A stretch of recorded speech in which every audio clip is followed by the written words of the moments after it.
Lucknow super জায়ান্টের বিপক্ষে match জিতেও বিদায়ের দ্বার প্রান্তে পৌঁছে গেলেন দিল্লি। বিস্তারিত দেখুন সম্পূর্ণ ভিডিও জুড়ে। আইপিএলের শেষ ভাগে এসে প্লে অফে ওঠার হিসাব নিকায় যেন রকেট সায়েন্সের চেয়েও জটিল বিষয় হয়ে দাঁড়িয়েছেন। আজ যেমন লখনৌ সুপার জায়ান্টের বিপক্ষে প্রায় অসম্ভব গাণিতিক সমীকরণ মেলাতে মাঠে নেমেছিলেন দিল্লি ক্যাপিটালস। প্লে অফে খেলার আশা বাঁচিয়ে রাখতে হলে লখনৌকে কমপক্ষে 96 রানে হারাতে হতো দিল্লিকে। এরপরে লিগ পর্বের সেই দুই ম্যাচে সানরাইজার্স হায়দ্রাবাদের অমঙ্গল কামনা করতে হতো।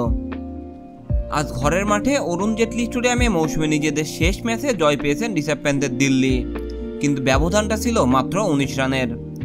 দিল্লির দেয়া 209 রানের লক্ষ্য তাড়া করতে নেমে লখনৌ থেমেছে 189 রানে।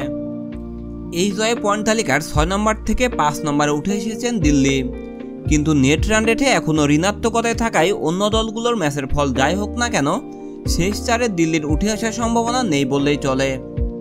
আজকের হারে লিগ পর্ব থেকে একরকম বিদায় নিশ্চিত হয়ে গেছেন লখনৌ সুপার জায়ান্টেরও, কারণ এর পরের ম্যাচে লখনৌ সুপার জায়ান্ট বড় ব্যবধানে জয় পেলেও পয়েন্ট তালিকার 7 নম্বর থেকে শীর্ষ 4-এ উঠে আসার কোনো সম্ভাবনা নেই দলটির। দিল্লির জয় আর লখনৌর হারে কলকাতা নাইট রাইডার্সের পর দ্বিতীয় দল হিসাবে প্লে অফ খেলা নিশ্চিত করেছেন Rajasthan Royals. Jos Buttler, Sanju স্যামসনের রাজস্থানের পয়েন্ট 16, শীর্ষে থাকা কলকাতার পয়েন্ট 19। আজকের ম্যাচের পরে শুধু চেন্নাই সুপার কিংস ও সানরাইজার্স হায়দ্রাবাদের 16 পয়েন্ট পাওয়ার সম্ভাবনা আছে।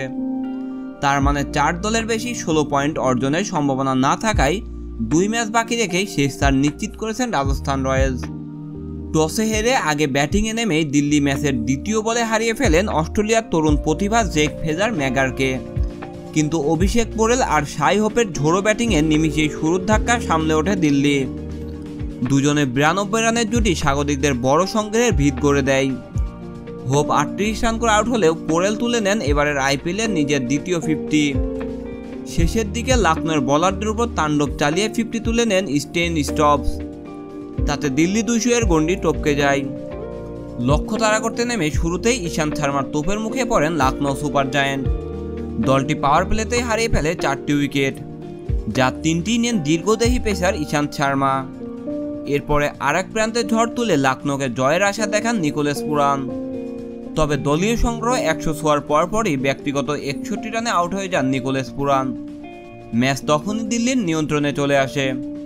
হাল না ছাড়ার মানসিকতা নিয়ে ব্যাটিংয়ে নামা বোলার আরশাদ এরপরেও লখনৌর জয়ের ক্ষীণ সম্ভাবনা সৃষ্টি করেছিলেন।